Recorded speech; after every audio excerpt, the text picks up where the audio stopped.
Well, look at this. Matching faces, matching attitudes. Tonight just became double the fun.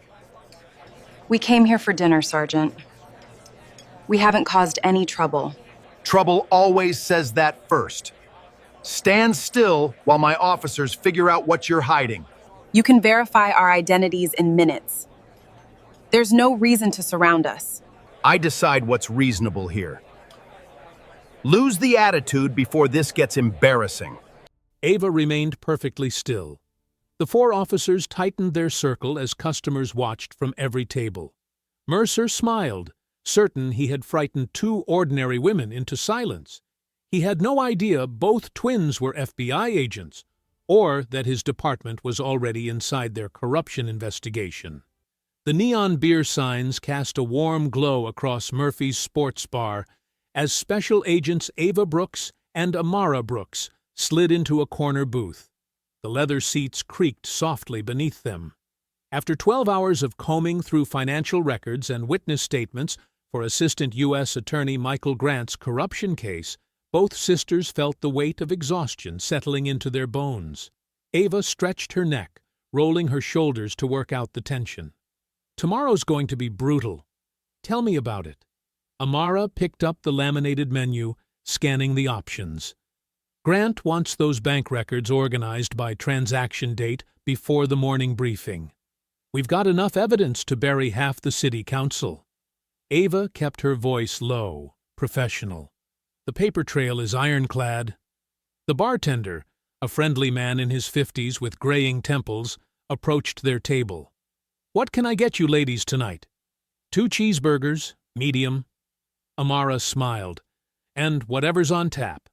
Coming right up. The sisters settled into comfortable silence. Around them, the usual evening crowd filled the space with quiet conversation. A couple argued softly about bills at the bar. 3 construction workers watched a baseball game on the mounted television. 2 women in business suits shared nachos while complaining about their boss. Nobody paid the twins much attention. They looked professional, but relaxed, like office workers unwinding after a long day. Their matching blazers hung on the back of their chairs. Both wore simple blouses and slacks. Nothing about their appearance screamed federal law enforcement. The interview transcripts from today were solid, Ava said, keeping her voice barely above a whisper. Mrs. Patterson's testimony about the zoning bribes will tie everything together. Assuming she doesn't get cold feet. Amara sipped her beer. Grant thinks she might change her story if they pressure her. They can try. We've got the recordings. The bartender delivered their food with a friendly nod. Steam rose from the thick burgers. The fries looked crispy and golden. After a day of stale coffee and vending machine snacks, real food felt like a luxury. Ava bit into her burger, savoring the taste. God, I needed this. Same here. Sometimes I forget to eat when we're buried in paperwork. The front door opened with a sharp chime. 4 uniformed police officers walked in, their heavy boots echoing against the worn wooden floor. They moved with the swagger of men who owned every room they entered. Their utility belts creaked with handcuffs, radios, and weapons. Sergeant Daniel Mercer led the group. His gray hair was perfectly combed, his uniform pressed and spotless.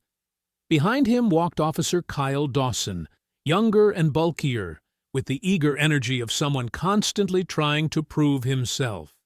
Officer Brett Collins followed quietly, his eyes already scanning the room with calculated precision. The 4th officer, whose nameplate read Harrison, looked tired and ready to go home. Mercer's eyes immediately found the twins. He stopped walking, studying them with obvious curiosity. Well, well, he said loudly enough for nearby tables to hear. Look what we've got here. The sisters continued eating, ignoring the attention. They had learned long ago that engaging with every curious cop only created unnecessary drama. But Mercer wasn't finished. He heard fragments of their conversation as he moved closer. Words like interviews and federal paperwork and evidence drifted across the room. Secret agents, huh? Mercer's voice dripped with sarcasm. He approached their table with Dawson flanking his right side. "You ladies running some kind of undercover operation?" Ava looked up calmly. "We're off duty, officer, just trying to enjoy dinner." "Off duty from what, exactly?" Mercer planted his hands on his hips, his chest puffed out. "Let me guess. CIA? FBI? Maybe your international spies?" Dawson snickered. Collins moved to the left side of their table, boxing them in. Harrison hung back, clearly uncomfortable but unwilling to challenge his sergeant. "Sir, we're federal employees having a private conversation," Amara said evenly. "We haven't disturbed anyone." The bartender approached, wiping his hands on a dish towel. "Sergeant Mercer, these ladies have been nothing but respectful all evening. They ordered food, paid their tab, and minded their own business." Mercer waved him off without looking away from the twins. "I'll decide who's causing problems in my neighborhood." Curious customers stopped eating. Conversations died. The baseball game continued on the television, but nobody was watching anymore. All eyes focused on the corner booth where 4 armed officers surrounded 2 women trying to finish their dinner. "Federal employees." Mercer rolled the words around his mouth like they tasted bitter. "Sure you are. And I'm the Director of Homeland Security." "We understand your skepticism," Ava replied, her voice remaining perfectly calm. "But we really are just having dinner." "That's a lie." Dawson stepped closer, his hand resting on his radio. "Nobody talks about federal paperwork and evidence unless they're playing dress-up." Collins said nothing, but his position blocked any potential exit from the booth. His quiet presence felt more threatening than Dawson's loud posturing. The tension in the room thickened. Other patrons shifted uncomfortably in their seats.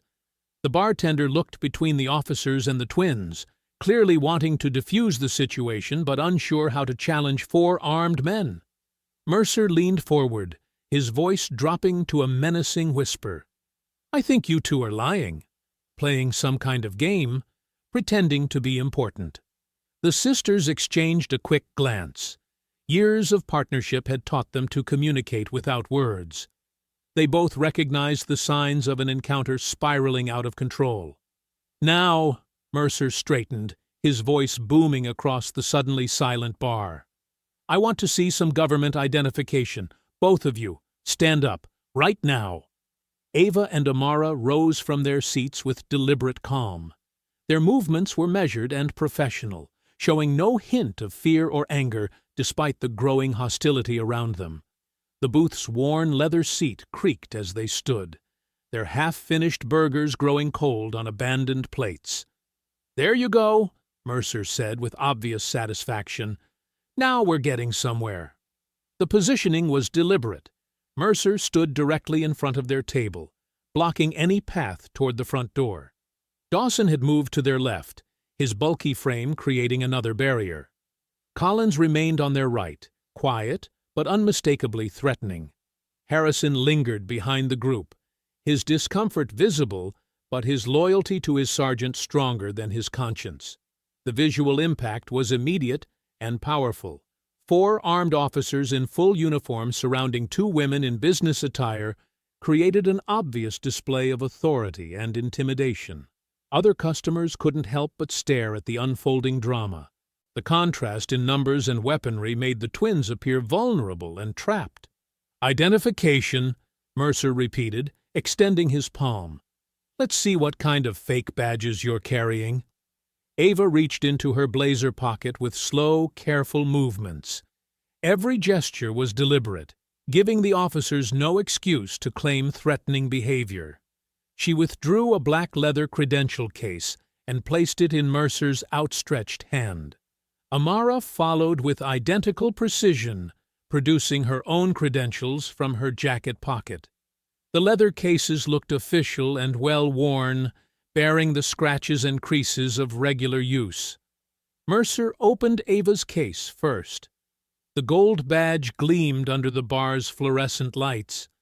Next to it sat a laminated identification card with Ava's photograph, official seals, and detailed security features. Everything looked authentic because it was authentic. He stared at the credentials for several seconds, his expression shifting from confidence to uncertainty to stubborn denial. "Well, look at that," Mercer said loudly, holding the case up for everyone to see. "These fakes are getting better every year. Look at this craftsmanship." Laughter rippled through the crowd of officers. Dawson grinned widely. "Must have cost them a fortune to get counterfeits this good."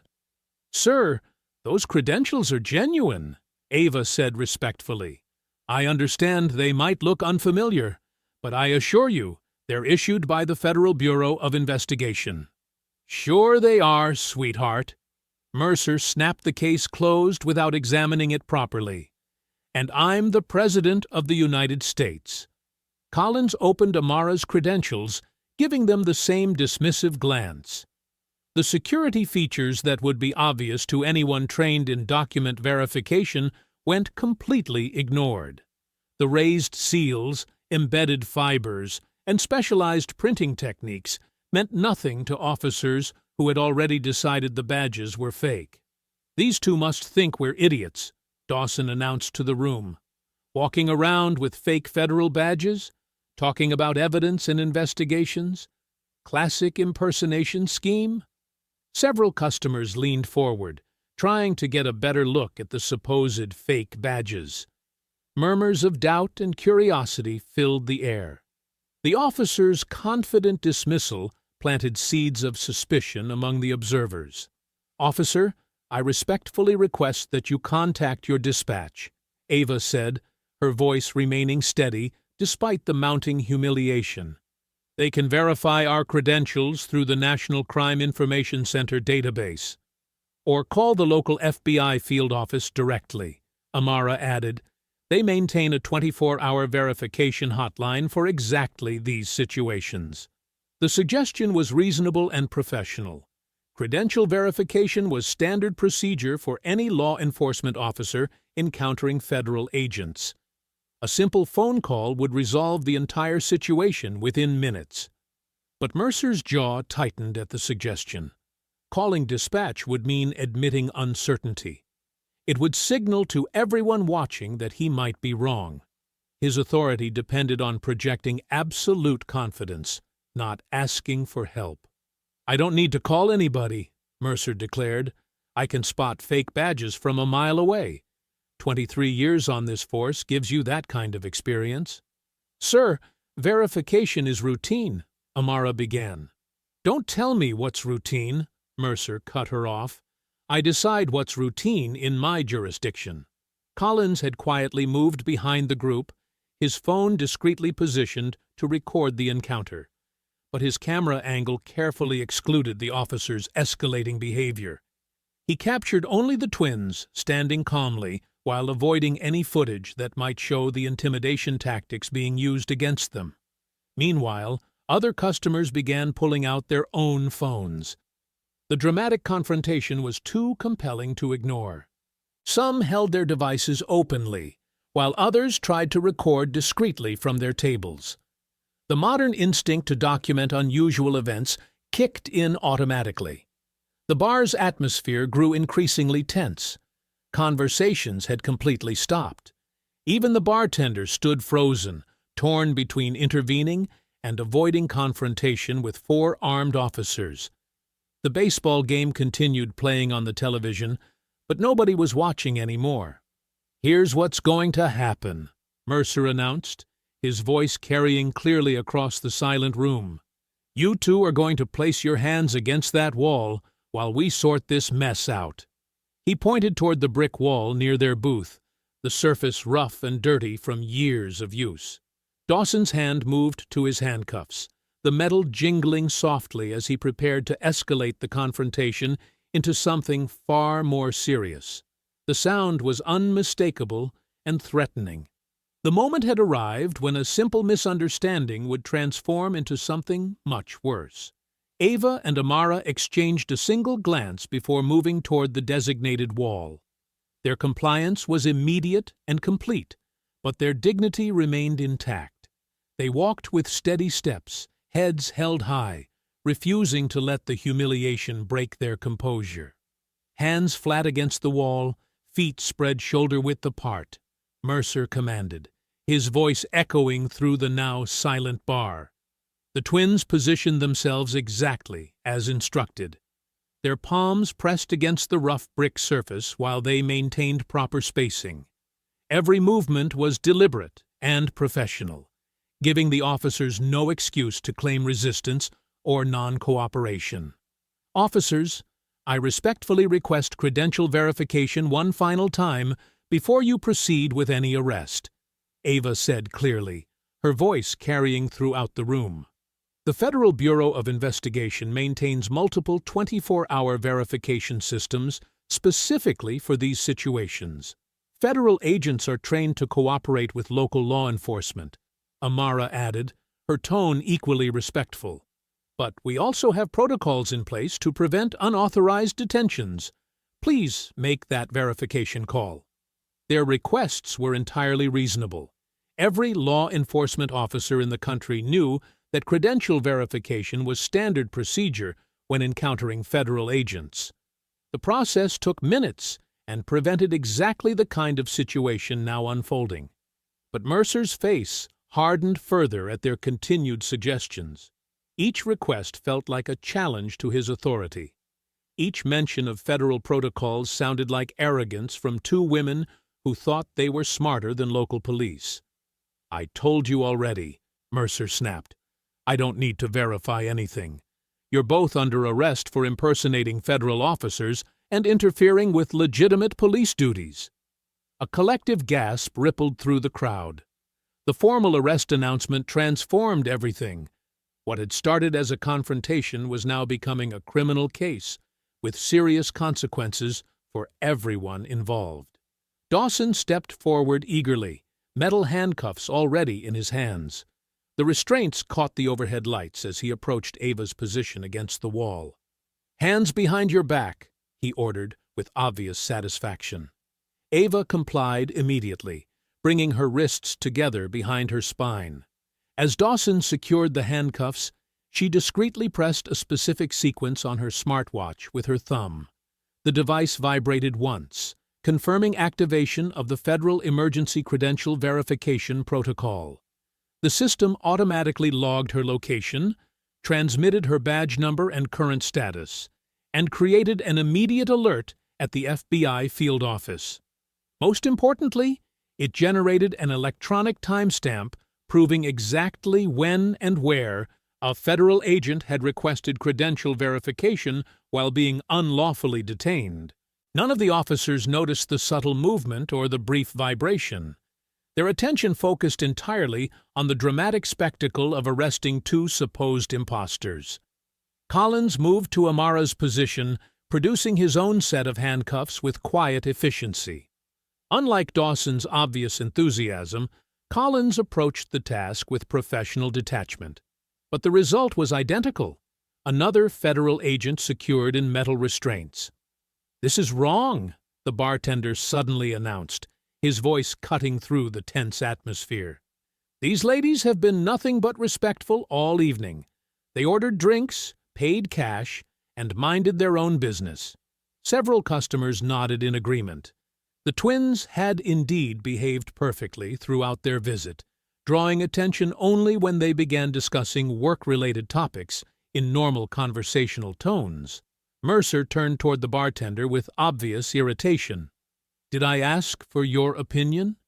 "No, sir, but I've been watching." "Then keep watching and keep quiet," Mercer interrupted harshly. "Anyone who interferes with this arrest will find themselves in handcuffs right beside these two. Is that clear enough for everyone?" The threat silenced the room completely. Several customers lowered their phones, suddenly afraid of drawing official attention. Others continued recording, but tried to appear less obvious about their documentation efforts. Harrison, who had remained quietly uncomfortable throughout the encounter, finally spoke up with visible reluctance. "Sarge, maybe we should just make that verification call. It would only take a couple minutes." "Are you questioning my judgment, Officer Harrison?" Mercer's voice carried a dangerous edge that made Harrison immediately step back. "No, sir. I just thought—" "You thought wrong," Mercer cut him off. "These badges are fake. These women are criminals, and this arrest is completely justified." Dawson grinned widely as he admired his handiwork, securing Ava's restraints. "Hey, Collins, we got ourselves a matched set here. Identical twins with identical fake badges. That's double the fun right there." The comment was meant to draw laughter from his fellow officers, but instead it created uncomfortable silence. Even some of the customers looked disturbed by the casual cruelty of treating the twins like matching trophies. Collins finished securing Amara's handcuffs without responding to Dawson's joke. His focus remained on completing the arrest procedure, but his expression showed growing unease with how the situation was developing. The twins stood against the wall, hands secured behind their backs, maintaining their composure despite the mounting humiliation. Dozens of witnesses watched every moment, many still recording despite Mercer's threats. Finally, Mercer reached for his radio with obvious reluctance, but instead of requesting credential verification, he keyed the microphone with entirely different intentions. "Dispatch. This is Sergeant Mercer, requesting booking instructions for 2 subjects arrested for impersonating federal officers." The radio crackled to life as dispatch received Mercer's request. The static filled the now silent bar, creating an atmosphere of tense anticipation that made every breath audible. "Copy that, Sergeant Mercer. Stand by for booking instructions on 2 subjects for federal impersonation." Ava and Amara remained motionless against the brick wall, their hands secured behind their backs. The metal handcuffs pressed against their wrists as they maintained perfect posture, refusing to give the officers any excuse to escalate further. Their professional training kept them calm, but both sisters understood the gravity of what was happening. The dispatcher's voice returned over the radio, cutting through the heavy silence. "Sergeant Mercer, please confirm the names of your subjects for verification." Mercer glanced at the twins with obvious irritation before responding. "Ava Brooks and Amara Brooks, both claiming to be FBI special agents. Stand by for credential verification, Sergeant." The words sent a visible shiver through the assembled officers. Even Dawson's confident grin faltered slightly as the reality of formal verification became unavoidable. Collins shifted uncomfortably, his earlier enthusiasm replaced by growing concern about the potential consequences of their actions. Harrison stepped closer to Mercer with barely concealed anxiety. "Sarge, what if they really are?" "They're not," Mercer interrupted sharply, but his voice lacked its previous certainty. Sweat had begun forming on his forehead despite the bar's comfortable temperature. The bartender moved closer to the crowd of customers, many of whom continued recording despite Mercer's earlier threats. Several patrons exchanged worried glances, sensing that something far more serious than a simple arrest was unfolding before their eyes. Minutes passed like hours as everyone waited for dispatch to return with confirmation. The twins breathed steadily, their years of federal training allowing them to remain composed, even while restrained and humiliated in front of dozens of witnesses. Finally, the radio crackled again. "Sergeant Mercer, please respond." "Go ahead. Dispatch. Be advised that both Ava Brooks, badge number 47229, and Amara Brooks, badge number 4731, are confirmed active FBI special agents currently assigned to Federal Task Force Delta 7 under the supervision of Assistant U.S. Attorney Michael Grant. The dispatcher's words hit the bar like a physical blow. Absolute silence followed the confirmation, broken only by the quiet sound of someone's phone hitting the floor as they lost their grip from shock. Mercer's face went completely white. The radio trembled slightly in his hand as the full weight of his mistake became undeniable. He had just arrested 2 active federal agents in front of a room full of witnesses, all while refusing their repeated requests for proper verification. Every person in the bar turned their attention toward the sergeant, expecting immediate apologies and the sisters' release. The twins themselves waited patiently for the handcuffs to be removed and for this nightmare to finally end. Instead, something unexpected happened. Mercer's shock transformed into stubborn defiance. His face flushed red as pride overwhelmed reason, refusing to allow him to admit such a catastrophic error in front of his subordinates and the assembled crowd. "I don't care what dispatch says," Mercer announced loudly, his voice carrying a desperate edge. These two were still interfering with legitimate police activities. The arrest stands. Gasps echoed throughout the room as customers realized the sergeant was doubling down instead of correcting his obvious mistake. Several people began recording more actively, sensing that they were witnessing something truly extraordinary. Dawson looked confused by his superior's response. "But Sarge, if they're really federal agents, they were disrupting our investigation," Mercer cut him off firmly. "Federal or not, nobody interferes with local police operations." Collins remained silent, but his expression showed deep concern about the legal implications of maintaining the arrest after official verification. His eyes darted between Mercer and the twins, clearly recognizing that continuing this path could destroy multiple careers. At that moment, the bar's front door opened, and Lieutenant Rachel Monroe stepped inside. Her crisp uniform and polished badge caught the overhead lights as she surveyed the scene with practiced authority. Multiple officers had clearly called for supervisory assistance after the situation began spiraling beyond their control. Monroe's presence should have brought relief to everyone involved. As Mercer's commanding officer, she possessed both the authority and responsibility to correct this obvious mistake before it caused further damage to the department's reputation. Instead, Monroe quickly assessed the situation and made a choice that shocked everyone present. "I need everyone to stop recording immediately," Monroe announced in a commanding voice that brooked no argument. "This is an active police investigation, and unauthorized filming is interfering with official duties." Rather than addressing the wrongful arrest of two confirmed federal agents, Monroe was actively supporting Mercer's position and attempting to suppress the evidence of their misconduct. Ava's head turned slightly at the lieutenant's words, her eyes focusing intently on Monroe's face. The name had triggered immediate recognition, sending a chill through her despite the bar's warm atmosphere. Lieutenant Rachel Monroe. The name appeared repeatedly throughout the federal corruption investigation that she and Amara had been building for months.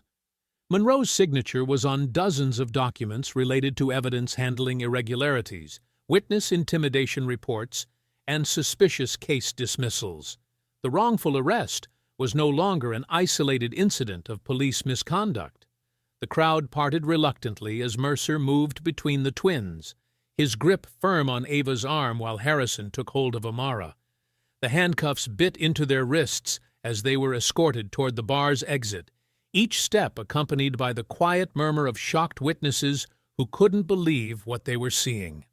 "This is insane!" someone whispered loudly enough for everyone to hear. "They're really arresting federal agents?" Monroe stepped forward immediately, her voice cutting through the growing unrest. "I need everyone to remain calm and disperse. This is official police business and does not require civilian commentary." The bartender moved from behind his counter, his face flushed with anger as he approached the lieutenant. "Ma'am, I need to understand what's happening here. These women did absolutely nothing wrong.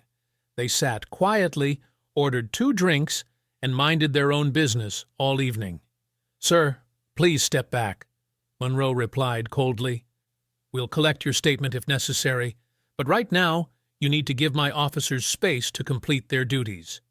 "But they're federal agents. Dispatch confirmed it." The bartender's voice rose with frustration. "How can you arrest people who showed you proper identification?" Monroe's expression hardened as she realized the civilian was not going to be easily intimidated. "The circumstances of this arrest are being handled according to proper procedure. That's all the information I can provide." Near the bar's entrance, Mercer stopped and turned toward the twins. "I need your phones as evidence," he announced, his voice carrying forced authority despite his obvious nervousness about what he was doing. Ava looked directly at him without any expression of surprise or resistance. "Our phones are federal property containing classified information. You don't have authorization to access them." "I don't need authorization," Mercer shot back. "They're evidence in a criminal investigation." Both sisters exchanged phones without further protest, understanding that resistance would only provide more ammunition for whatever false narrative the officers were constructing. Ava's phone displayed multiple missed calls and text messages that had arrived during the confrontation, but Mercer didn't bother examining the screen before sliding both devices into evidence bags. "Smart move," Dawson muttered as he watched the exchange. "Probably full of fake federal contacts anyway." Collins remained near the bar's interior, quietly observing the crowd while pulling out his department-issued tablet. His fingers moved across the screen as he began drafting the incident report, carefully choosing words that would support the officer's version of events, rather than reflecting what actually occurred. "What happened here tonight?" an elderly man called out to Monroe as the twins were led past his table. "Those young women didn't cause any trouble that I saw." Monroe approached the man with practiced authority, her notepad already in her hand. "Sir, I need to get your statement about what you witnessed this evening." "They didn't do anything wrong," the man replied firmly. "They sat at the bar, talked quietly, and cooperated with everything your officers asked." Monroe's pen stopped moving across her notepad. "Are you certain about that? Sometimes these situations escalate quickly and details can be unclear." The elderly witness looked confused by the lieutenant's obvious leading question. "Ma'am, I watched the whole thing. Those officers surrounded two women who were minding their own business." "Thank you," Monroe said curtly, closing her notepad without writing anything down. "We'll contact you if we need additional information." The bartender had been watching Monroe's interaction with growing alarm. "Lieutenant, are you seriously not going to record what he just told you?" "I'm recording all relevant information," Monroe replied without meeting his eyes. "My officers will collect statements from witnesses who have pertinent details about the incident." "Everyone here has pertinent details. We all saw the same thing." Monroe turned away without responding, moving toward another table where two young women sat with their phones still recording, despite her earlier orders. Meanwhile, Collins continued typing on his tablet, creating a narrative that bore little resemblance to the evening's actual events. His report described the twins as belligerent individuals who claimed federal authority while interfering with an active police investigation. Each sentence was carefully crafted to justify the arrest, while avoiding details that could be easily contradicted by video evidence. The bartender approached Collins directly, his voice steady but filled with determination. "Officer, I want you to know that I'm not changing my statement regardless of what anyone asks. These women were polite, respectful customers who did nothing to warrant this treatment." Collins looked up from his tablet with mild irritation. "Sir, nobody's asking you to change anything. We just need accurate information about what actually happened." "What actually happened is that 4 officers surrounded 2 innocent women for no reason," the bartender replied firmly. "And I've got security footage that proves it." Collins's typing stopped abruptly. "Security footage?" "Full coverage of the bar area from multiple angles," the bartender confirmed. "High definition, with audio.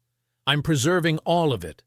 The color drained from Collins's face as he realized the implications. Video evidence would make fabricating reports significantly more difficult, especially if the footage contradicted their official statements. Outside, Mercer helped Ava into the back seat of his patrol vehicle while Harrison secured Amara in a second car. The sisters could no longer speak directly to each other, but years of working together had taught them to communicate through subtle glances and gestures. During the brief ride to the station, Ava leaned slightly toward the partition separating her from Mercer. "You should know that when you demanded credential verification earlier, I activated our emergency authentication protocol." Mercer glanced at her through the rearview mirror. "What's that supposed to mean?" "It means federal supervisors were automatically notified that something unusual occurred with our credentials," Ava explained calmly. "Before you write a single police report, there's already an official federal record of this incident." In the second vehicle, Amara was having similar thoughts as she watched the station approach through the window. Mercer's refusal to verify their credentials had actually created a detailed federal log documenting the exact time, location, and circumstances of their detention. Every minute that passed without resolving the situation was generating additional evidence of misconduct. Both sisters had reached the same conclusion independently.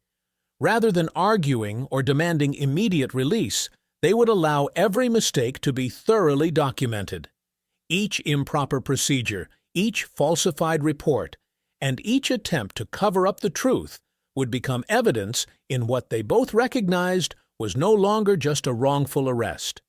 The patrol vehicles pulled into the station parking lot just before midnight, their headlights cutting through the darkness as Mercer prepared to transform his catastrophic error into official paperwork.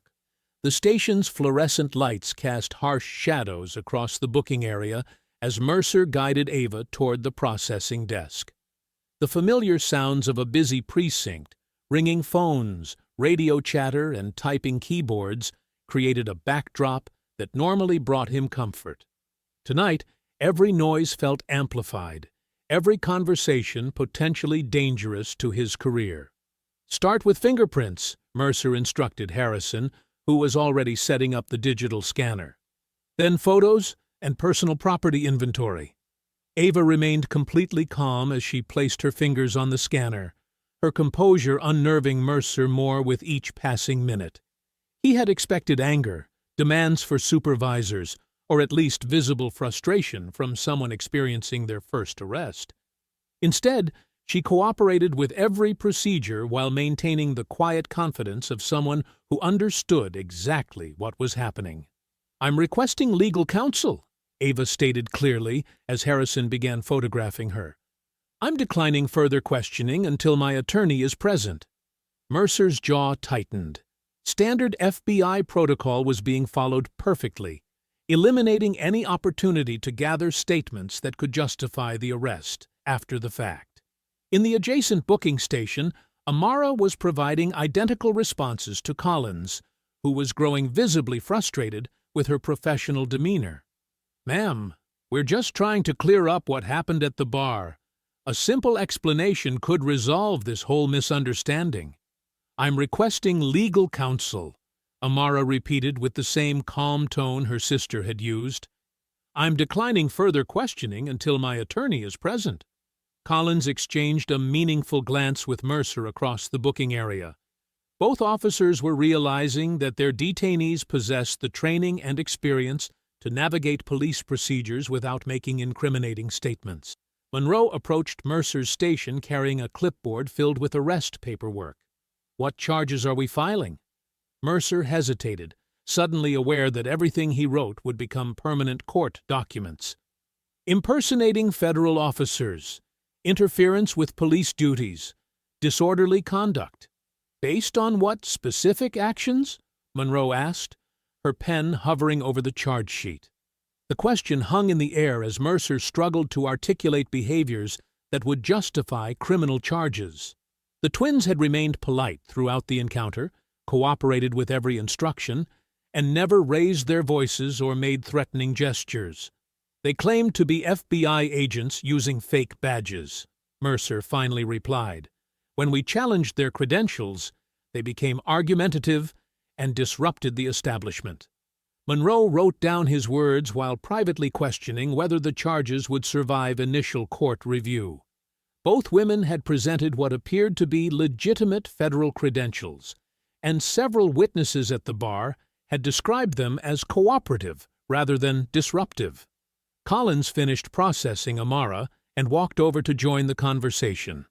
"Sergeant, We need to coordinate our incident reports before submitting them to the lieutenant. Absolutely, Mercer agreed, recognizing the importance of consistent documentation. Conference room in 5 minutes. The 3 officers gathered around a small table in the station's report-writing room, each carrying tablets loaded with digital forms. Collins pulled up a blank incident report template and began outlining the narrative they would need to support. Timeline first, Collins said, consulting his notes. We respond to a disturbance call at Murphy's Bar around 10:30. Upon arrival, we encounter 2 individuals claiming federal authority while disrupting other patrons. Dawson nodded as he opened his own report form. They refused initial commands to provide identification, then produced fraudulent badges when pressed. When we attempted to verify the credentials, both subjects became increasingly agitated, Mercer added, watching his subordinates type his words into their official documents. Their behavior escalated to the point where arrests became necessary for public safety. Collins paused his typing to address a critical concern. What about the credential verification? Dispatch confirmed their badges were legitimate. Mercer's face hardened. Dispatch received false information. The delay in verification allowed the subjects additional time to manufacture fake documentation. The lie came easily, but Collins recognized the dangerous territory they were entering. Falsifying official reports constituted a serious felony, especially when federal agents were involved. However, his loyalty to fellow officers outweighed his concerns about legal consequences. I can adjust the timestamps on our body cameras before uploading the footage, Collins offered quietly.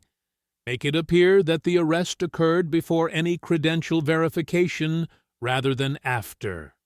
Monroe, who had been listening from the doorway, stepped into the room. Gentlemen, I want every report submitted and reviewed before anyone goes off duty tonight. No loose ends.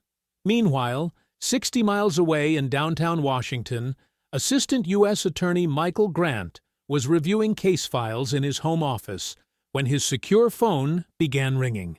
The device was reserved for urgent law enforcement communications, and calls after 11 p.m. usually indicated significant developments. Grant here. Mr. Grant, this is Supervisor Amanda Parks from the FBI duty desk.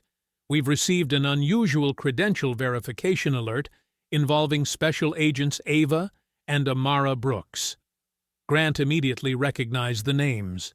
Both agents were scheduled to brief him at 8 a.m. regarding their corruption investigation of a Metropolitan Police Department. What kind of alert? Emergency authentication protocol was activated at approximately 10:40 p.m. The system shows their credentials were challenged by local police officers who requested federal verification. Grant's prosecutorial instincts activated instantly. Were they working in operation? Negative, sir. They were off duty when the incident occurred. The authentication request came from Sergeant Daniel Mercer of the same department they've been investigating for the past 6 months. The implications struck Grant like lightning. The officers under federal investigation had just detained the agents investigating them, creating a conflict of interest that could compromise months of careful work. I need immediate preservation of all records related to this incident, Grant instructed. Body cameras, dispatch recordings, witness statements, everything. Already in progress, sir. We're coordinating with the duty supervisor to ensure no evidence is lost or altered. Grant was already reaching for his laptop to begin drafting preservation notices. Send me the incident details and contact information for the arresting officers. I want preservation orders served before anyone can claim routine deletion protocols. As midnight approached, federal supervisors were mobilizing resources to protect every piece of evidence connected to the arrest. Automatic systems were already creating backup copies of dispatch recordings, while duty agents began contacting the police department to formalize evidence preservation requests. In the conference room, Mercer finished reviewing the coordinated reports with satisfaction. Each document told the same story, supporting the arrests while avoiding obvious contradictions with available evidence. "Submit everything through the normal channels," Monroe instructed as the officers prepared to upload their reports to the department's database. "Internal Affairs will handle any administrative review." Collins clicked the Submit button on his tablet, officially filing false statements that would soon become the foundation of federal obstruction charges. The timestamp showed 11:47 p.m. as the fabricated reports entered the system. 3 minutes later, the FBI's formal evidence preservation request arrived at the station's main desk, automatically preventing the routine deletion of body camera footage and dispatch recordings that had been scheduled for the next morning. The station's main desk sergeant knocked on the conference room door at 11:52 p.m., interrupting the officers as they finalized their coordinated reports. "Sergeant Mercer, we just received an urgent communication from the FBI. They're demanding immediate preservation of all evidence related to tonight's arrests." Mercer's stomach dropped. Federal preservation orders meant investigators were treating this as a serious matter requiring immediate intervention. The comfortable assumption that local authorities would handle everything internally had just evaporated. "What kind of preservation order?" Monroe asked, stepping forward to read the document. "Everything, Lieutenant. Body cameras, dispatch recordings, witness statements, surveillance footage. They want it all locked down with no alterations or deletions permitted." Collins looked up from his tablet with growing alarm. "I haven't uploaded the body camera footage yet. Should I hold off until we review the files?" "No," Mercer said firmly, recognizing that delaying uploads would create additional suspicion. "Submit everything according to normal procedures. We followed department policy throughout the entire incident." But even as he spoke those words, Mercer understood the dangerous position they now faced. Federal investigators would scrutinize every detail of their reports, comparing official statements against recorded evidence with the precision that had destroyed other officers who thought they could manipulate the truth. "Listen carefully," Mercer said, closing the conference room door to ensure privacy. "We handled tonight's situation by the book. 2 individuals presented questionable identification, became uncooperative when challenged, and required arrest for public safety. That's our story, and it's consistent with everything we documented." Dawson shifted uncomfortably in his chair. "Sergeant, what if the federal agents start asking questions about the timeline? Dispatch confirmed their badges were real before we arrested them."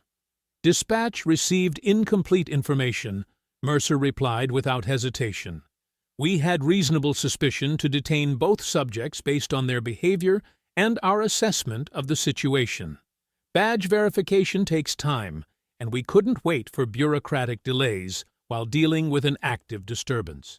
Collins opened the body camera upload system on his tablet, preparing to submit the evening's footage to the department's digital evidence server.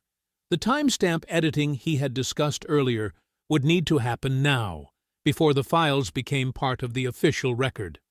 "I can adjust a few things to clarify the sequence of events," Collins offered, his fingers hovering over the keyboard controls. But when he attempted to access the editing functions, an error message appeared on his screen. "File access restricted. Federal Preservation Order active." Collins stared at the message with growing dread. "The system won't let me modify anything. Federal controls have already been applied to our files." The room fell silent as everyone realized the implications. Portions of their body camera footage were now under federal protection, preventing any alterations that might have softened inconsistencies between their official reports and recorded evidence. Monroe sat down heavily, recognizing how quickly the situation had escalated beyond departmental control. "How did they lock our files so fast?" "Emergency preservation protocols," Collins explained, his voice tight with worry. "When federal agents request evidence protection, the system automatically secures related files to prevent tampering. We can upload footage, but we can't edit anything." Mercer felt his carefully constructed narrative beginning to crumble. but backing down now would guarantee career destruction for everyone involved. It doesn't matter. We documented everything accurately, and our reports reflect what actually happened. But Sergeant, Dawson interjected, his nervousness becoming more apparent, what if they compare our reports to the body camera footage? What if the timestamps don't match up exactly? They will match up, Mercer said firmly, because we followed proper procedures throughout the entire encounter. Stop second-guessing ourselves. Monroe stood up and walked to the whiteboard, writing out a timeline of events as they had been reported. Everyone needs to stay consistent with these facts. The department will handle any federal inquiries through proper channels, and I expect complete cooperation from all officers involved. What does that mean for us? Collins asked. It means we present a united front, Monroe replied. Internal Affairs will conduct their review and will address any concerns through established protocols. Federal investigators have no authority over internal department operations. But even as she spoke those reassuring words, Monroe privately understood that federal civil rights investigations carried powers that local departments could not resist or redirect.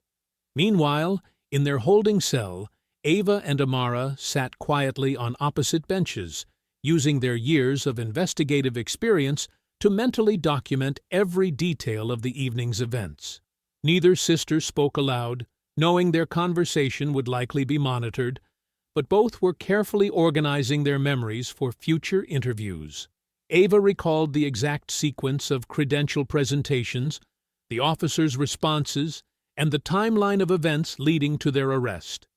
The dispatch confirmation of their legitimate FBI status had occurred at 10:43 p.m., while their handcuffing began at 10:47 p.m., creating a 4-minute window that would be difficult for the officers to explain. Amara focused on documenting the verbal exchanges, particularly Mercer's statements about local authority superseding federal credentials. Those comments, if recorded on body cameras, would demonstrate clear knowledge that their badges were legitimate before the arrest proceeded. Both agents recognized the officers' increasing desperation through subtle behavioral changes. Mercer's initial confidence had given way to defensive explanations.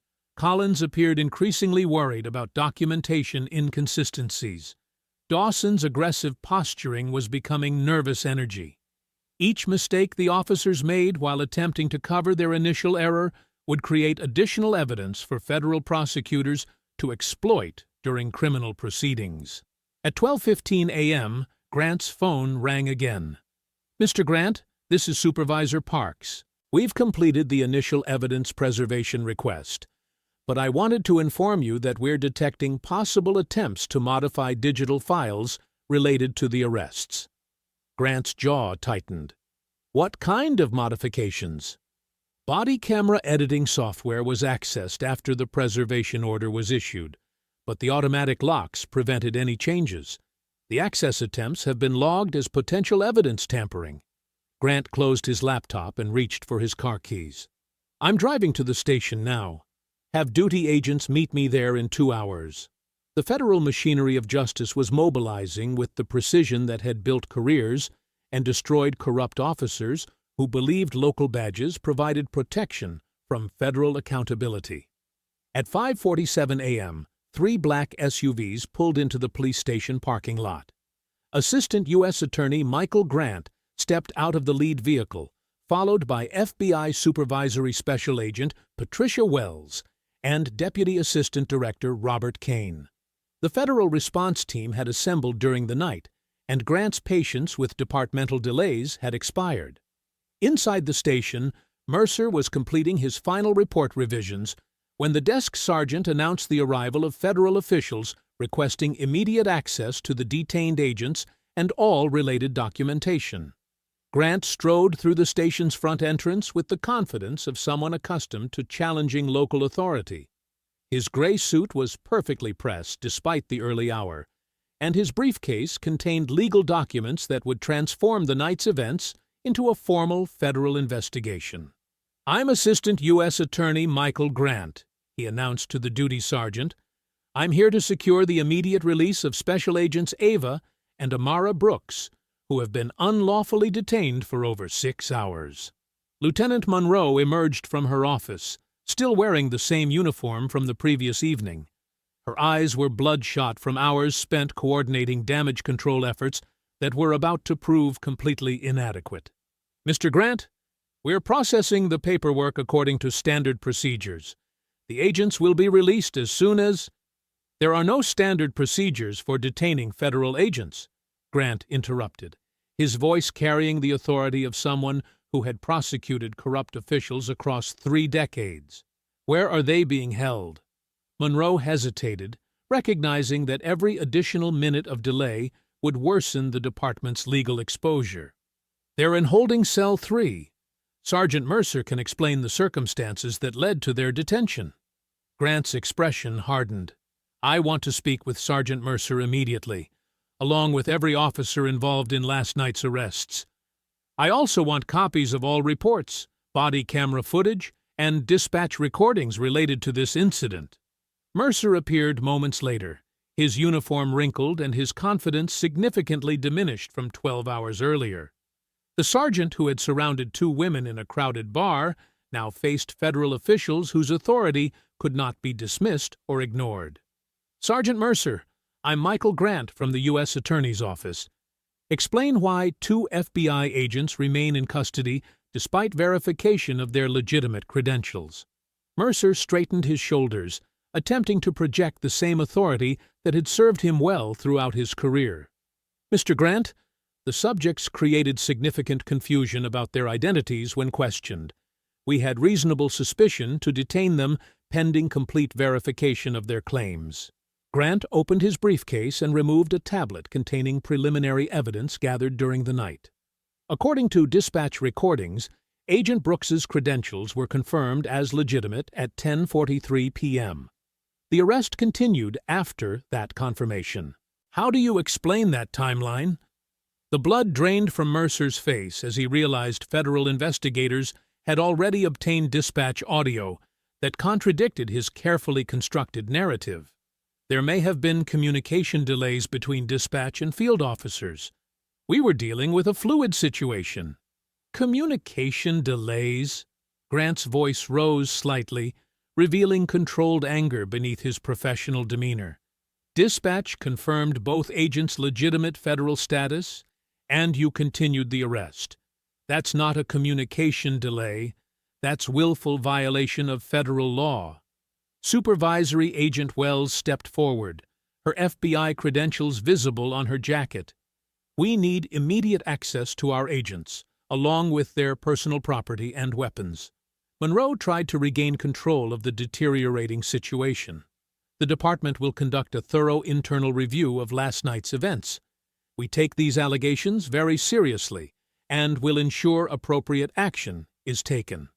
Grant turned toward Monroe with the expression of someone who had heard identical promises from dozens of departments attempting to avoid federal oversight.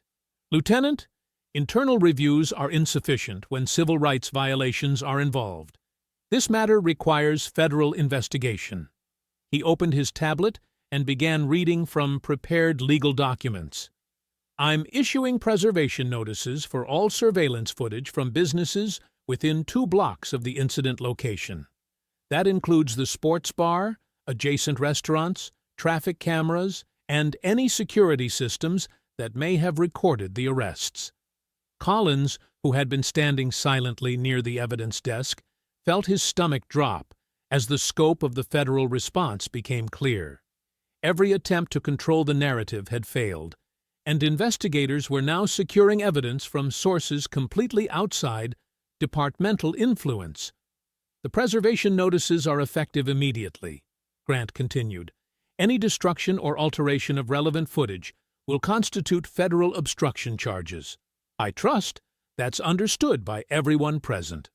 Mercer watched his career disintegrating in real time as federal agents took control of an investigation he had desperately tried to contain within departmental channels. Mr. Grant, perhaps we can discuss this situation and reach some understanding. The only understanding needed is that 2 federal agents were unlawfully arrested by officers who ignored confirmed credentials, Grant replied sharply. Where are they being held? Monroe led the federal team toward the holding cells, each step representing another lost opportunity to control the damage through internal processes. The department's reputation, carefully built over decades, was crumbling because 4 officers had surrounded 2 women whose only crime was being confident while black. At 6:15 a.m., Ava and Amara Brooks walked out of holding cell 3 as free federal agents whose detention had just become the foundation for a major civil rights prosecution. Neither sister appeared angry or defeated. Instead, they carried themselves with the quiet dignity of investigators who understood that patience and proper documentation would deliver justice more effectively than emotional confrontation. Grant addressed both agents with professional respect. Agent Brooks, I apologize for the unconscionable treatment you've endured. Federal investigation begins immediately. Ava nodded calmly. Thank you, Mr. Grant. We're prepared to cooperate fully with the investigation. Amara added, We documented everything carefully throughout the night. Every detail is available for federal review.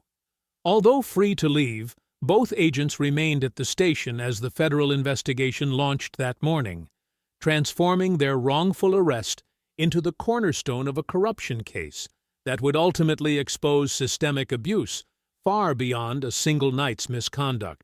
At 8:30 a.m., Grant established a temporary command center inside the police station's conference room, transforming the department's own facility into the headquarters for a federal investigation that would examine every aspect of the previous night's arrests.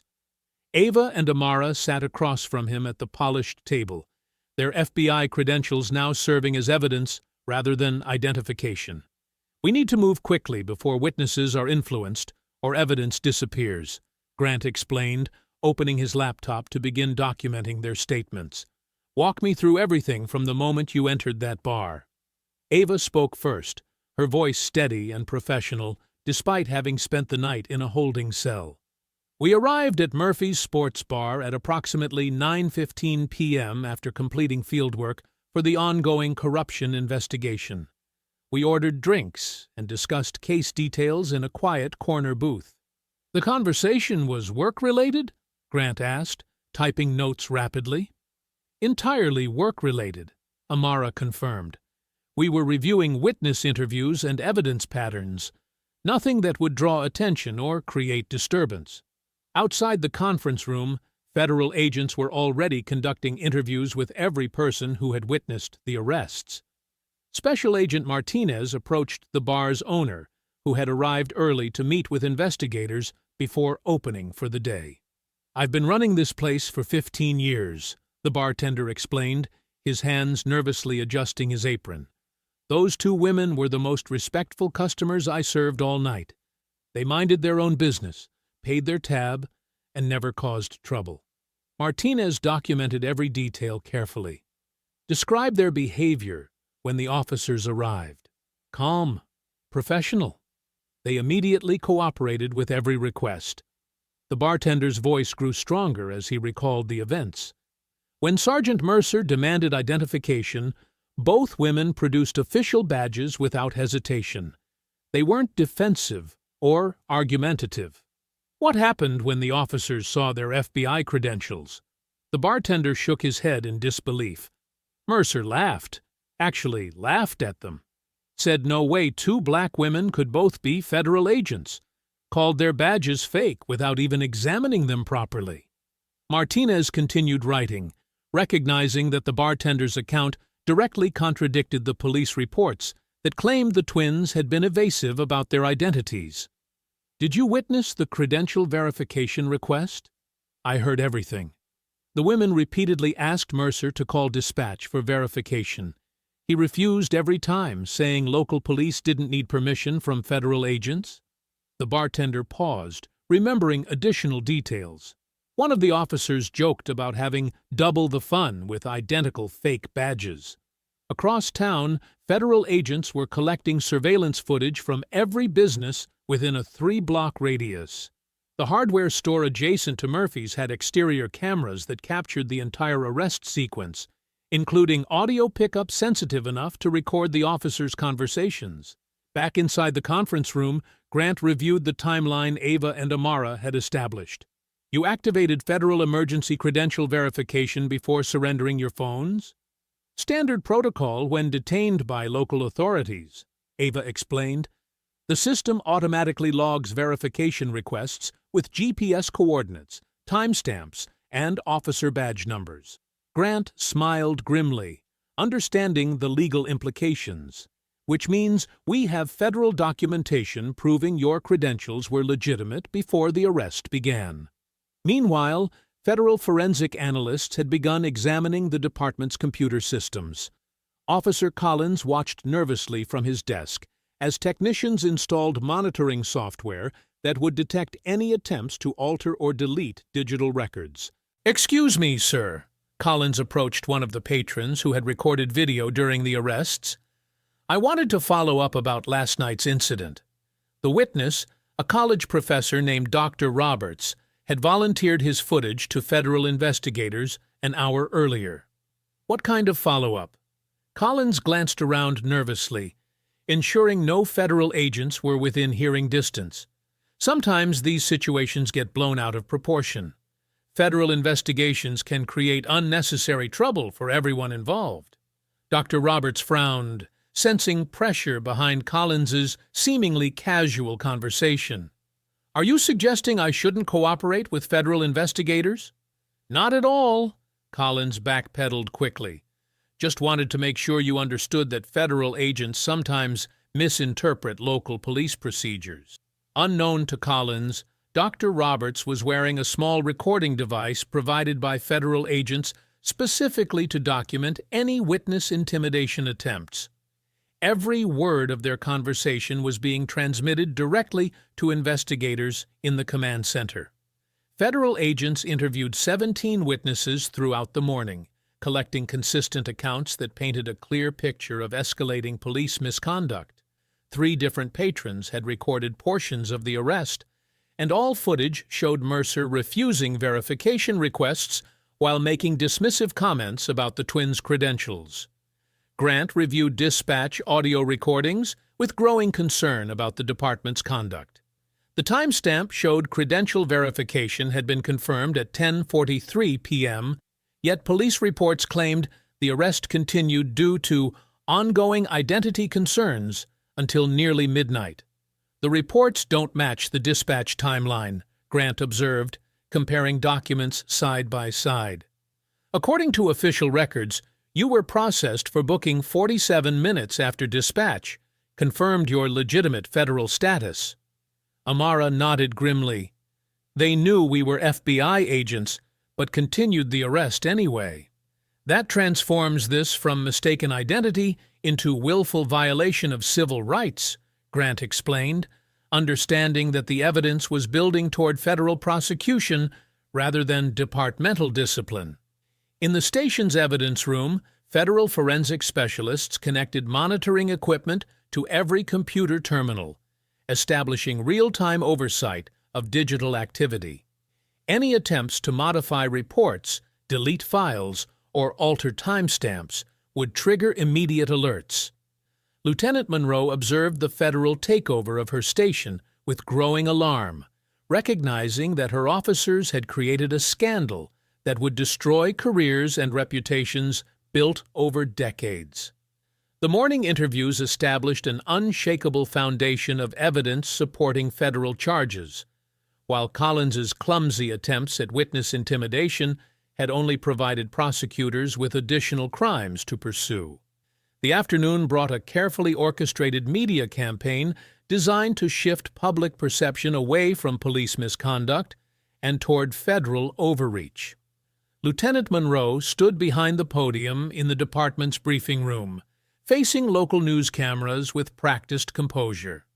Effective immediately, Sergeant Daniel Mercer has been placed on administrative leave pending a thorough internal review of last evening's incident, Monroe announced, her tone suggesting decisive leadership.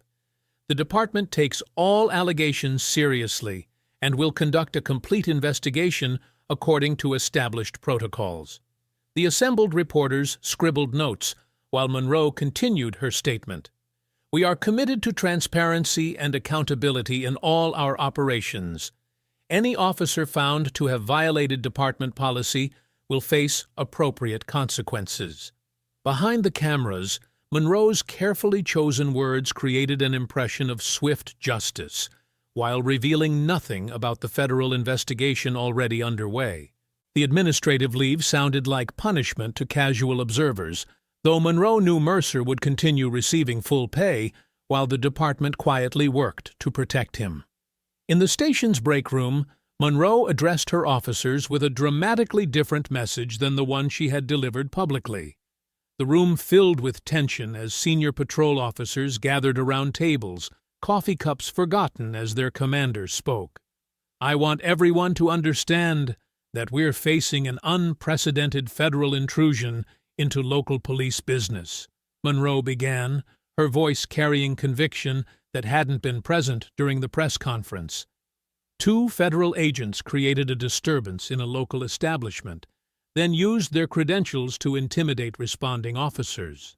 Officer Dawson nodded vigorously, encouraged by Monroe's support. Mercer was just doing his job. Those women were acting suspicious. Exactly, Monroe agreed, reinforcing the narrative she needed her officers to maintain.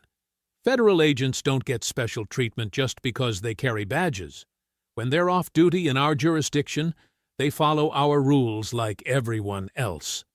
Collins sat quietly in the corner, understanding that Monroe was instructing them to maintain their original story despite mounting evidence contradicting their reports. What about the federal investigators asking questions? Monroe's expression hardened slightly. Answer truthfully about what you observed, but remember that federal agents have their own agenda. They're looking for ways to make local police look bad to justify their own budgets and authority. The room buzzed with murmured agreement as Monroe continued building loyalty among officers who might otherwise consider cooperating with federal investigators. We protect each other in this department. That's how it's always been, and that's how it needs to stay. While Monroe rallied internal support, anonymous sources began feeding information to local media outlets designed to damage the twins' credibility. By mid-afternoon, news reports included unnamed police sources describing the FBI agents as confrontational and difficult to work with. One television reporter read from prepared notes during the evening news preview. Sources within the department described the incident as escalating when federal agents became argumentative about standard identification procedures. The agents allegedly refused to comply with reasonable requests until officers were forced to take control of the situation. The carefully crafted leaks avoided directly contradicting established facts while painting the twins as the primary instigators. Anonymous quotes described them as using federal credentials to intimidate local officers and creating unnecessary conflict in a peaceful neighborhood establishment. At FBI headquarters, Assistant Director Sarah Williams reviewed the media coverage with growing concern about its potential impact on the investigation. The department's public relations strategy was effectively muddying waters that had initially seemed crystal clear. We need to address these allegations according to federal policy, Williams explained to Grant during an emergency conference call. Any claims of agent misconduct require impartial review, regardless of the circumstances. Grant understood the legal necessity while recognizing its tactical implications. The timing creates problems for our investigation. Federal policy doesn't bend for tactical considerations, Williams replied firmly. If we want our agents' testimony to carry weight in court, we need to demonstrate complete objectivity during the review process. Within hours, official notification reached Ava and Amara that they were being temporarily reassigned from active field duties pending resolution of allegations against them. The reassignment wasn't disciplinary, but rather a protective measure ensuring that any future testimony wouldn't be compromised by claims of bias or conflict of interest. Ava received the news with professional composure, understanding the bureaucratic necessity despite her personal frustration. How long will the reassignment last? Until internal review confirms no policy violations occurred, Williams explained during their phone conversation. Could be days or weeks, depending on the complexity of allegations and evidence review. Amara accepted the decision with similar professionalism, though she privately resented being sidelined while corrupt officers continued working. What assignments will we receive during the review period? Administrative duties, research support, nothing involving active investigations or field operations. The reassignment news reached the police station within hours, creating exactly the perception Monroe had hoped to achieve. Officers began interpreting the federal action as evidence that their version of events was gaining credibility. Sergeant Mercer, despite his administrative leave, maintained contact with loyal officers through unofficial channels. His confidence returned as news of the twins' reassignment spread throughout the department. "See?" Mercer told Dawson during a carefully private phone conversation. "Federal bureaucrats are starting to realize their precious agents screwed up. They're backing down." Dawson felt emboldened by what appeared to be shifting momentum. "Think this whole thing will blow over?" "Federal investigators talk big, but they can't ignore their own agents' misconduct," Mercer replied, his arrogance returning as quickly as it had disappeared. "Those two women picked the wrong fight with the wrong department."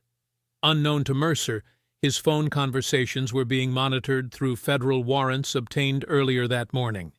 Every expression of confidence and every dismissive comment about the investigation was being recorded for potential use in criminal proceedings.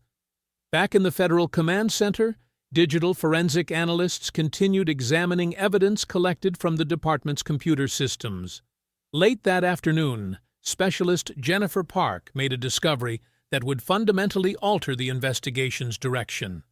"I'm seeing timestamp irregularities in the body camera uploads," Park announced to the team reviewing digital evidence.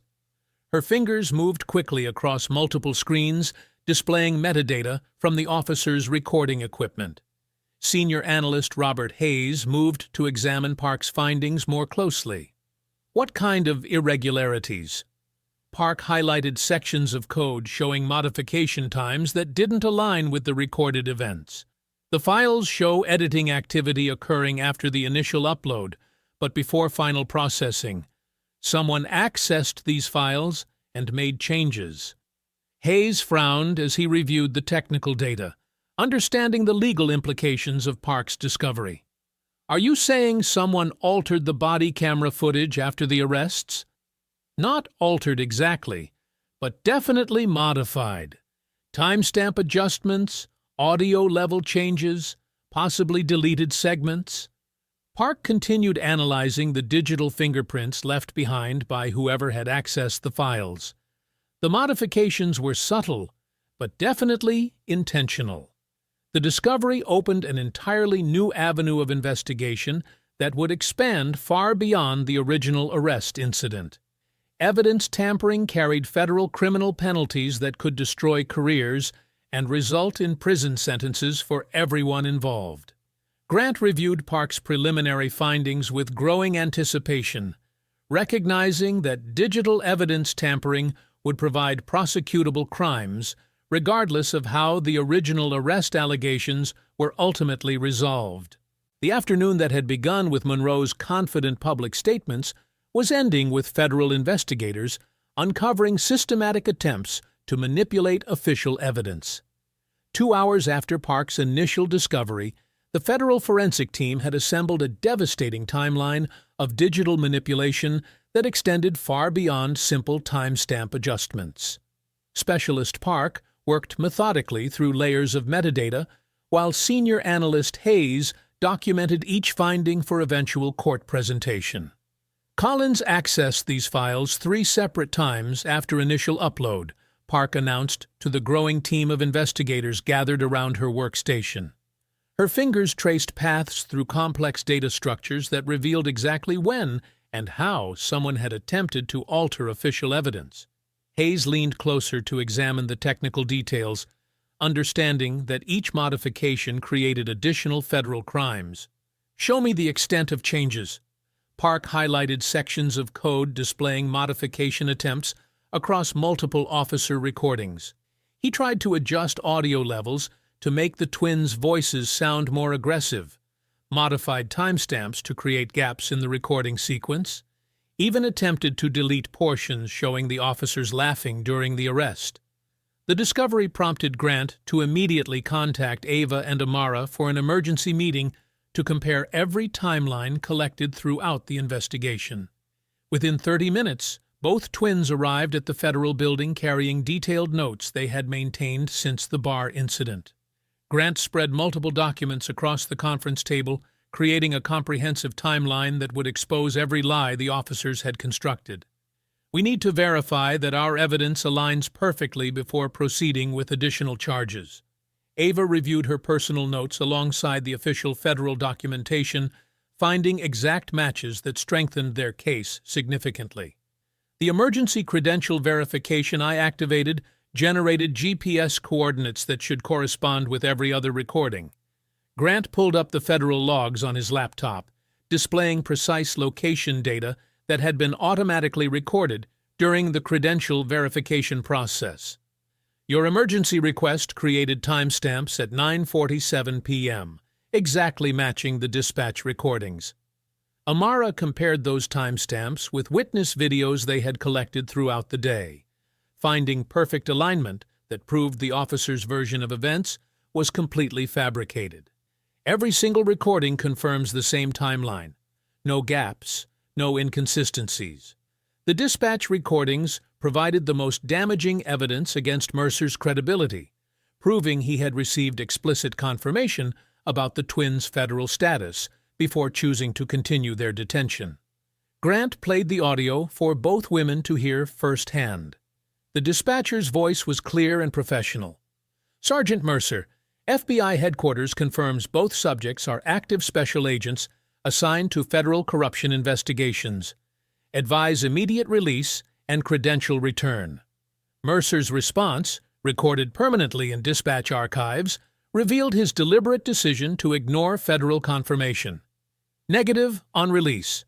These subjects interfered with police operations and will be processed accordingly." The recording created undeniable proof that Mercer had knowingly detained federal agents after receiving official confirmation of their credentials, transforming the incident from potential misunderstanding into deliberate civil rights violations.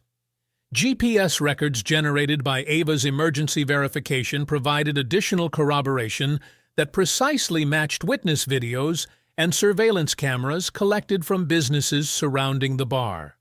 The federal system had automatically logged coordinates, timestamps, and verification requests that created an unalterable record of events.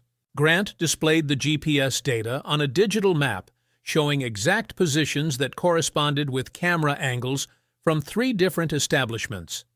"Your location data places you inside the bar at the exact moment witnesses recorded the initial confrontation." The overwhelming evidence should have ended any possibility of the officers successfully defending their actions, but Mercer's desperation led him to an increasingly dangerous strategy that would ultimately guarantee his destruction. Late that afternoon, Mercer contacted his attorney with instructions to file new allegations, claiming both twins had physically assaulted officers during the arrest. The accusations included charges of battery on law enforcement officers, resisting arrest with violence, and conspiracy to obstruct justice.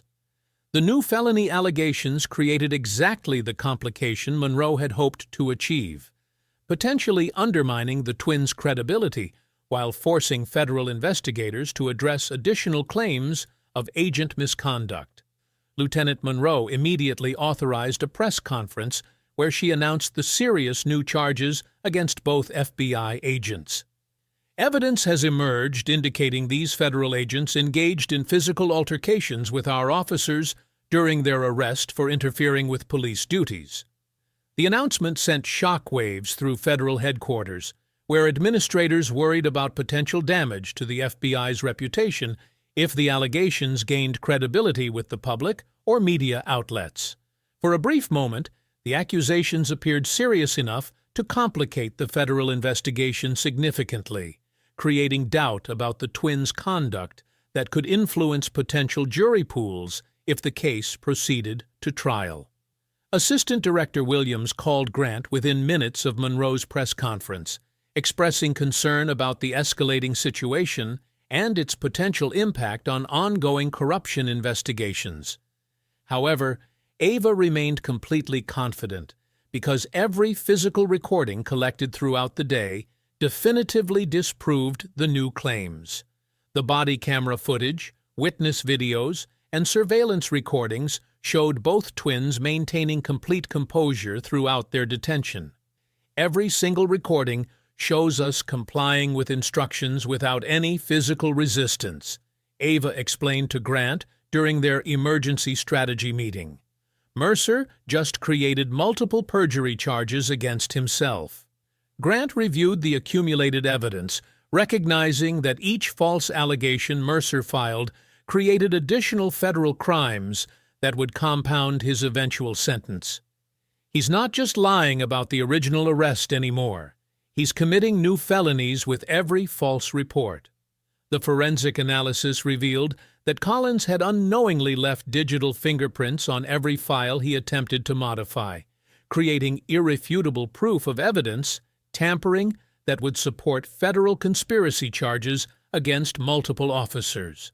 Grant spent the remainder of the afternoon preparing comprehensive federal warrants based on obstruction of justice, evidence tampering, and civil rights violations that would allow investigators to take decisive action against the entire conspiracy. At 7:30 in the morning, Assistant U.S. Attorney Michael Grant walked through the marble corridors of the federal courthouse carrying 2 heavy briefcases containing months of accumulated evidence. Behind him, Ava and Amara Brooks maintained their characteristic composure, despite understanding that the next hour would determine whether justice prevailed or corruption succeeded. The emergency warrant hearing had been scheduled immediately after Monroe's press conference the previous afternoon. Grant knew that additional delays would provide more opportunities for evidence destruction, witness intimidation, and departmental cover-ups. Judge Patricia Hoffman entered her chambers precisely at 8 o'clock, her reputation for thoroughness and integrity making her the ideal choice for reviewing such sensitive allegations against local law enforcement. Grant had specifically requested her assignment because of her extensive experience handling civil rights violations. "Good morning, Mr. Grant," Judge Hoffman said, as she settled behind her desk. "I understand you're seeking multiple federal warrants based on alleged misconduct by local police officers." Grant opened his first briefcase, revealing carefully organized evidence that had been collected throughout the investigation. "Your Honor, the government seeks warrants for obstruction of justice, evidence tampering, false imprisonment, and conspiracy based on irrefutable documentation." He began with the dispatch recordings that provided the foundation for every subsequent charge against Sergeant Daniel Mercer. The audio played clearly through the chamber's speakers, capturing Mercer's deliberate decision to ignore federal confirmation. Judge Hoffman listened intently as the dispatcher's voice confirmed both twins' federal status. "Sergeant Mercer, FBI headquarters confirms both subjects are active special agents assigned to federal corruption investigations. Advise immediate release and credential return." Mercer's recorded response eliminated any possibility of claiming misunderstanding. Negative on release. These subjects interfered with police operations and will be processed accordingly. The judge made detailed notes while Grant explained the legal significance. "Your Honor, this recording proves Sergeant Mercer knowingly detained federal agents after receiving official confirmation of their credentials." Grant next presented surveillance footage from 3 businesses surrounding the bar, showing consistent angles that captured the twins' calm cooperation throughout their detention. The video evidence directly contradicted every allegation of resistance or aggressive behavior. The surveillance clearly shows both agents maintaining complete composure, while officers escalated the confrontation. Grant explained while pointing to specific moments in the footage. There is no evidence supporting claims of physical altercation. Judge Hoffman watched the recordings carefully, observing how the twins complied with instructions, while officers became increasingly agitated.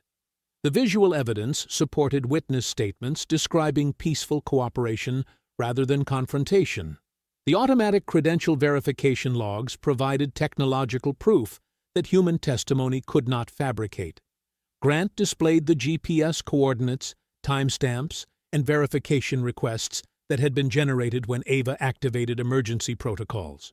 Your Honor, these federal systems create unalterable records that establish precise timelines and locations, Grant explained while showing the digital evidence. The verification request was transmitted at exactly 9:47 p.m., matching witness videos and dispatch recordings.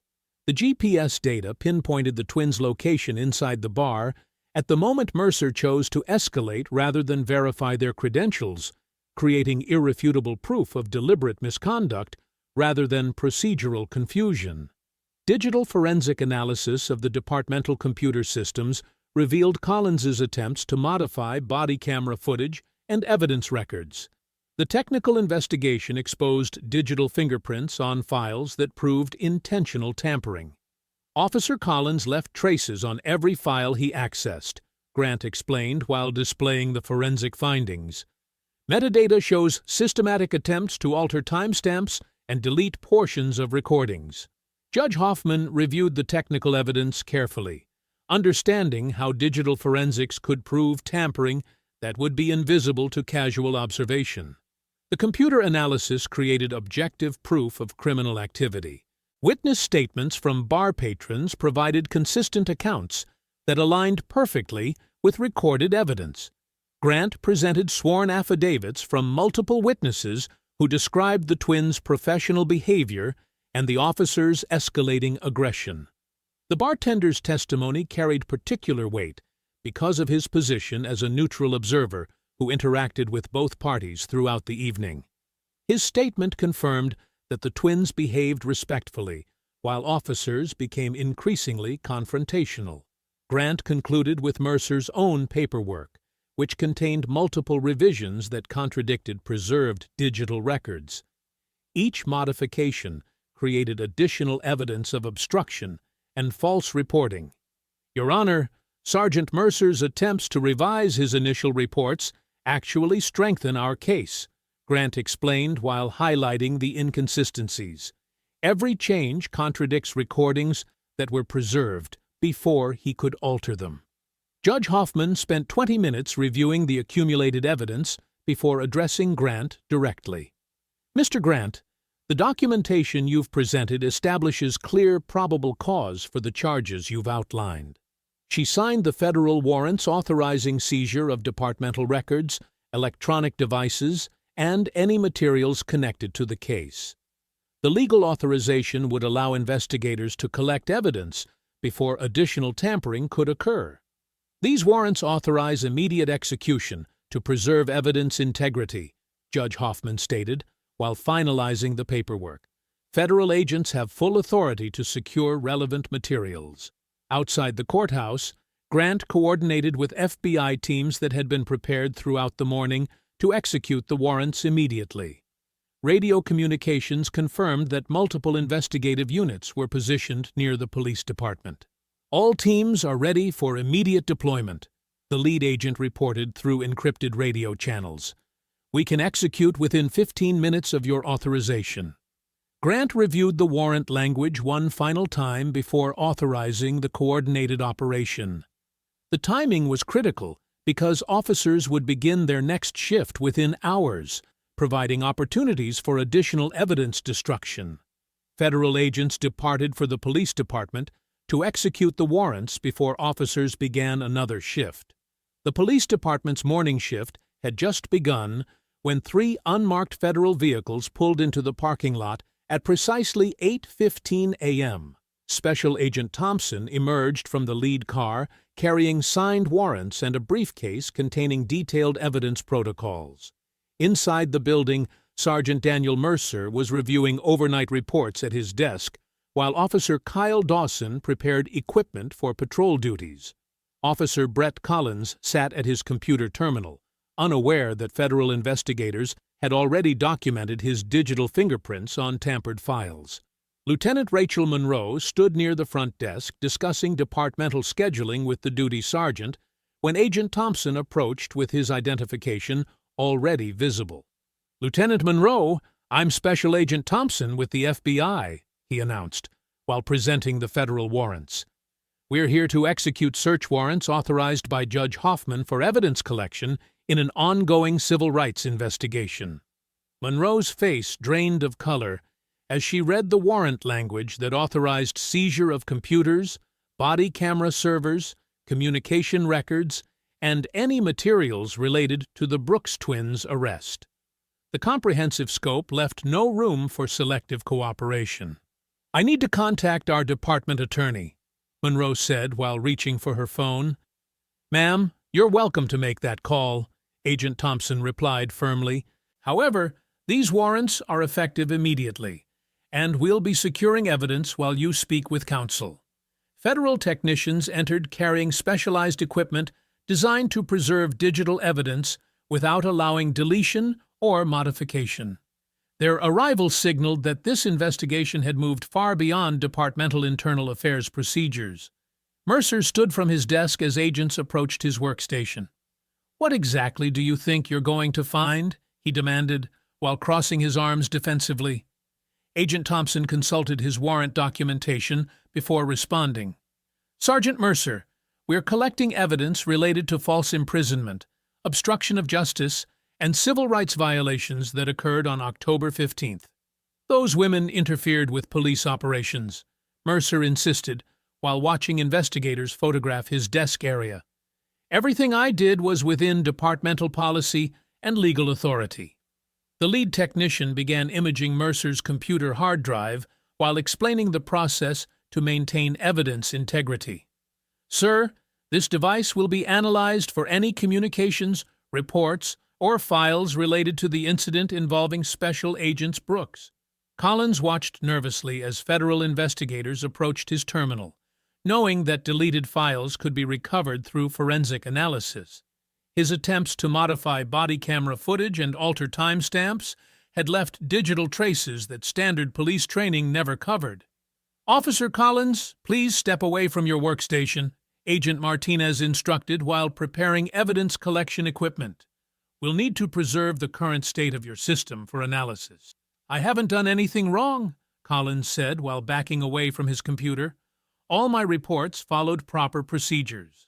Agent Martinez connected specialized hardware to Collins's computer that would create bit-by-bit copies of the hard drive, including deleted files and hidden system logs. The forensic imaging process would reveal every modification attempt and file access. Dawson paced near the equipment lockers while federal investigators secured body camera storage servers that contained original footage from the bar incident. His earlier confidence had evaporated as the scope of the federal investigation became apparent. "This is harassment of police officers doing their jobs," Dawson announced loudly enough for other officers to hear.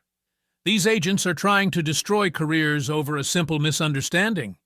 Agent Thompson looked up from his evidence log while responding to Dawson's complaint. "Officer Dawson, we're collecting evidence according to federal warrants signed by a federal judge. This is standard investigative procedure." The digital forensics team worked systematically through departmental computers while documenting every file access and modification related to the incident. Their analysis revealed Collins's systematic attempts to alter evidence, including metadata showing exact times when files were modified after the arrest. "We're finding extensive editing activity on multiple files," the lead technician reported to Agent Thompson. "Timestamps show modifications occurring hours after the initial incident, with attempts to delete portions of body camera footage." Monroe watched helplessly as federal investigators documented her instructions to officers regarding media statements and evidence handling. Recorded phone conversations between Monroe and Mercer revealed discussions about managing public perception rather than ensuring accurate reporting. Agent Martinez discovered archived communications showing Monroe's direct involvement in coordinating departmental responses to suppress unfavorable recordings. Her emails contained specific instructions to minimize exposure and control the narrative rather than conduct objective investigations. Lieutenant Monroe, these communications contradict your previous public statements about conducting thorough internal investigations, Agent Thompson noted, while reviewing the documented evidence. Monroe's earlier claims of supporting transparency were undermined by her own written instructions to limit cooperation with federal investigators and discourage officers from providing complete statements. Witness intimidation efforts became apparent through phone records showing multiple calls from department numbers to bar patrons who had recorded the incident. The systematic pattern revealed organized attempts to influence witness testimony rather than isolated conversations. Agent Martinez documented how Collins had contacted witnesses with instructions to delete recordings and avoid media interviews. The phone records created a timeline showing coordinated efforts to suppress evidence immediately after the incident occurred. Throughout the evidence collection process, Ava and Amara Brooks observed from the department's main entrance, maintaining professional composure while federal investigators worked methodically through each warrant requirement. Special Agents Brooks, you're welcome to observe, but please remain in the designated area while we complete evidence collection, Agent Thompson explained while coordinating between multiple investigative teams.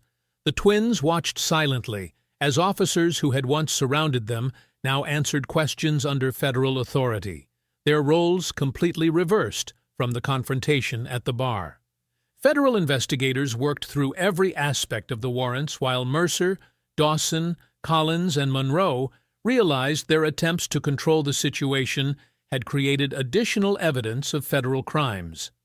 Agent Thompson concluded the evidence collection process before addressing the officers directly. Sergeant Daniel Mercer, Officer Kyle Dawson, and Officer Brett Collins, you are under arrest for violations of federal civil rights laws, obstruction of justice, and conspiracy. Monroe stared in shock as Agent Martinez approached with additional paperwork. Lieutenant Rachel Monroe, you are being removed from command pending formal criminal charges for your role in this conspiracy. The federal courthouse buzzed with reporters and camera crews as Ava and Amara Brooks walked alongside Assistant U.S. Attorney Michael Grant toward the main entrance. The twins maintained their professional composure despite flashing cameras and shouted questions from journalists eager for statements. Special Agents Brooks, how do you feel about today's proceedings? One reporter called out while pushing through the crowd. Grant stepped forward to address the media before the twins could respond. The evidence will speak for itself during these proceedings. We ask that everyone respect the judicial process. Inside the courthouse, Grant organized his extensive collection of evidence on the prosecution table, while federal investigators arranged digital displays and audio equipment needed for the presentation. The systematic collection of evidence from multiple sources would reconstruct every moment of the confrontation. We're going to walk through this chronologically, Grant explained to the twins while reviewing his presentation notes. Every piece of evidence reinforces the pattern of misconduct that began the moment those officers surrounded you. Mercer entered the courtroom wearing civilian clothes instead of his uniform, flanked by his defense attorney, who carried multiple folders of documentation. His earlier confidence had vanished completely as the scope of federal charges became apparent through the formal indictment. Dawson and Collins sat at separate defense tables with their respective attorneys, creating physical distance that reflected their failing attempts to maintain unified stories. The coordination that had once protected them now worked against each officer, as individual lies contradicted each other. Monroe occupied a different section of the courtroom since her charges involved separate conspiracy proceedings, though her case remained connected to the evidence being presented against her officers. Judge Patricia Williams called the proceedings to order while reviewing the extensive documentation provided by federal prosecutors. Mr. Grant, please present your evidence regarding the incident that occurred on October 15th. Grant activated the courtroom's audio system before beginning his reconstruction. Your Honor, this case demonstrates systematic abuse of authority that began when 4 police officers surrounded 2 off-duty FBI agents inside a local sports bar. The first piece of evidence played through speakers throughout the courtroom. Dispatch recordings captured Mercer's initial call requesting backup for what he described as 2 subjects claiming to be federal agents with suspicious credentials. Note that Sergeant Mercer made this call without attempting standard verification procedures, Grant explained while highlighting relevant portions of the audio transcript. Dispatch immediately offered to contact the FBI field office for confirmation. The recording continued with Mercer's response rejecting verification assistance. "That won't be necessary. We'll handle this locally," his voice declared through the courtroom speakers. Grant paused the audio to emphasize the significance. Sergeant Mercer actively refused help that would have confirmed the agent's legitimate credentials within minutes. Surveillance footage from the sports bar appeared on courtroom monitors, showing the twins calmly presenting their FBI badges while surrounded by 4 uniformed officers. The video clearly captured their cooperative behavior throughout the confrontation. Special Agents Brooks never resisted or became confrontational, Grant noted while the footage played. They repeatedly requested proper credential verification while complying with every officer instruction. The next audio recording revealed the moment dispatch contacted Mercer with confirmation from the FBI field office. The dispatcher's voice clearly stated that both women were active special agents assigned to federal investigations. Your Honor, this is when Sergeant Mercer learned definitively that he had detained 2 legitimate federal agents, Grant explained while the courtroom listened to the exchange. His response will demonstrate his choice to escalate rather than correct the situation. Mercer's voice responded through the speakers with stubborn defiance. They interfered with police operations. The arrest stands regardless of their claimed employment. Grant allowed the implications to settle before continuing his presentation. Rather than releasing the agents and apologizing for the misunderstanding, Sergeant Mercer doubled down on false allegations. Digital forensic evidence appeared on courtroom screens showing Collins's systematic attempts to alter body camera footage after federal preservation orders were issued. Timestamps revealed exact moments when files were modified, deleted, and recreated. Expert analysis shows Officer Collins attempted to edit official records hours after receiving federal instructions to preserve all evidence, Grant explained, while technical diagrams illustrated the digital manipulation attempts. The forensic expert took the witness stand to explain the technical aspects of evidence tampering.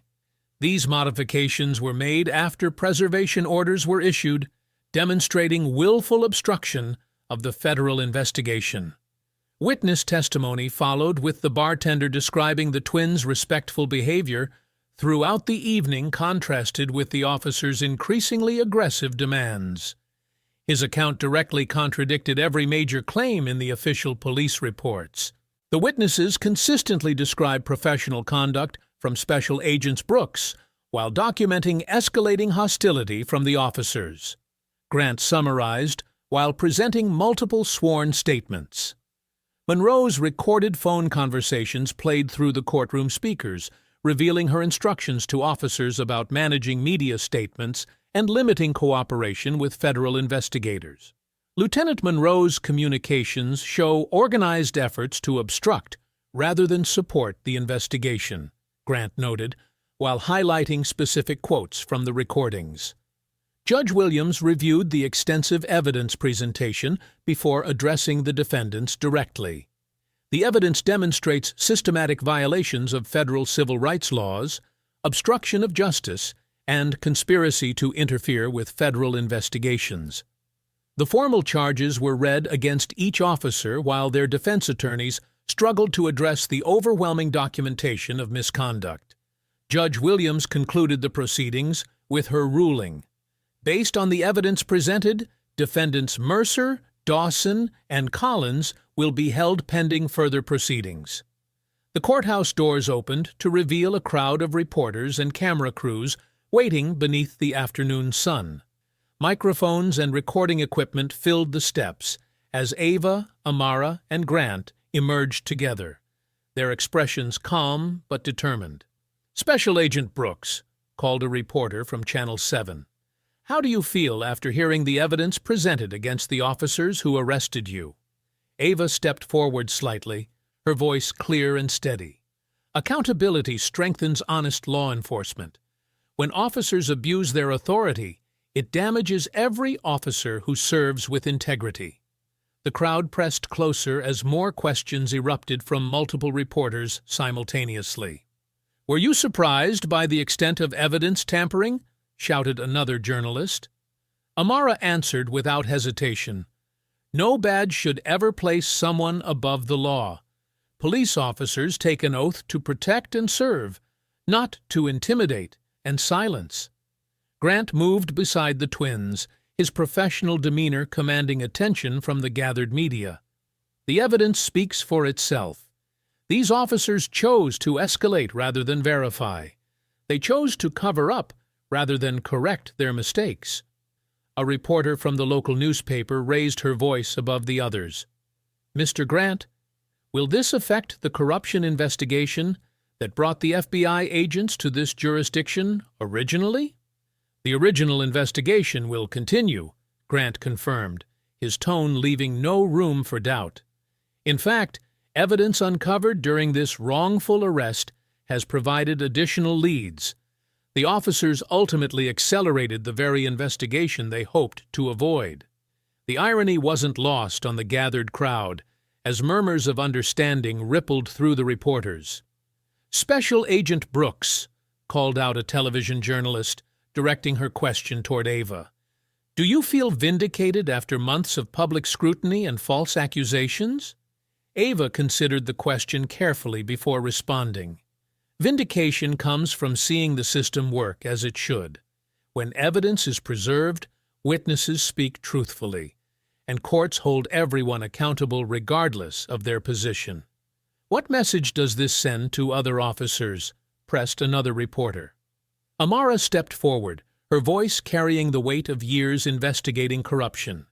"It sends the message that federal agents will not be intimidated by badges, that civilians deserve protection from those who abuse authority.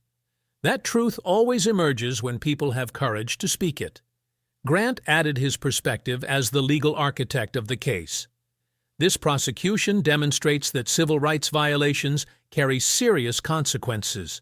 Federal law protects everyone from abuse of governmental power." As the formal questions continued, several figures approached from the edge of the crowd.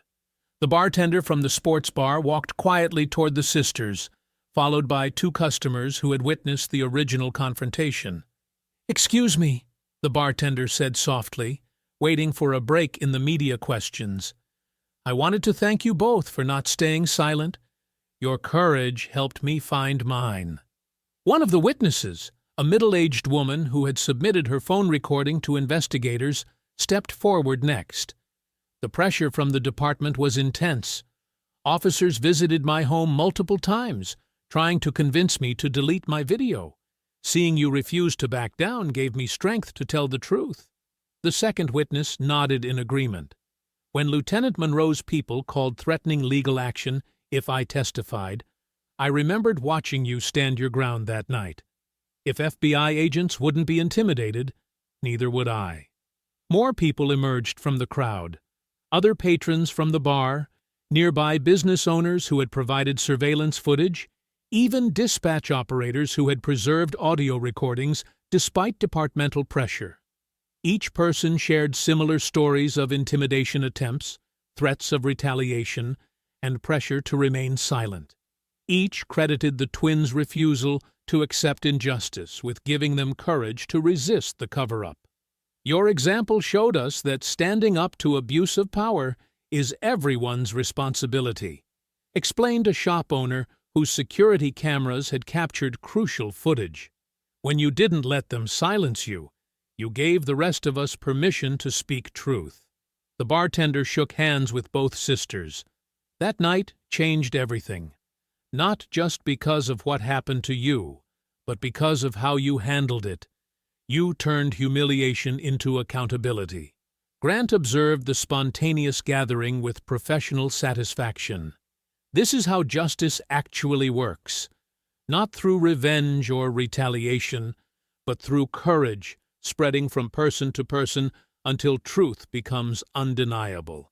As the crowd began to disperse, reporters concluded their interviews with final questions about returning to federal service. "Will this experience change how you approach your investigations?" asked a journalist. Ava exchanged a glance with Amara before responding. "It reinforces why our work matters. Corruption thrives in silence and dies in sunlight. Every person who spoke truth today helped ensure that happens." The sisters walked down the courthouse steps together, their federal credentials restored and their reputations strengthened by the very system that had tried to destroy them. Behind them, the courthouse stood as a reminder that justice, though sometimes delayed, remained achievable when people refused to accept abuse of power as inevitable. The officers who had surrounded two black women expecting double the fun now faced the consequences they had tried so desperately to avoid.